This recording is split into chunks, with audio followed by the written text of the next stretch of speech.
Yaşlı oğlanla hamamda dəm qazından zəhərlənən qızı əslində çoxlarınız tanıyırsınız. Sözügedən 14 yaşlı yeniyetmə qız bir müddət əvvəl Azərbaycanda bir xeyli məşhurlaşmışdı. Söhbət yuxarıda da fotosunu görürsünüz. Məşhurlaşan qaraçı qızlardan biri olan Aysundan gedir. Onun ləqəbi belədir, rəsmi ad soyadı fərqlidir. Həqiqətən də bu qızın 14 yaşı var.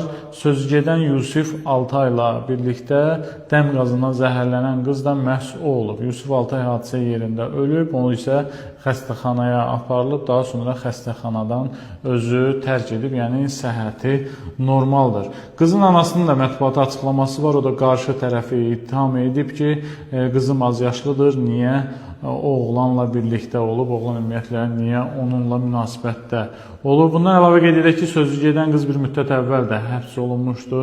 Oğurluq hadisəsinə görə, səhv etmirəmsə, Sabunçuda baş vermişdi bu hadisə və buna görə də saxlanılmışdı. Ümumiyyətlə isə izləyicilər, azyaşlılar arasında, gənclər arasında belə tüfeyli həyata marağın artması olduqca düşündürücü bir məsələdir. Məncə valideynlər övladlarına daha ciddi nəzarət etməlidirlər. Bu baş verən faciədən öyrənilməsi, dərs çıxarılması çox məqam var.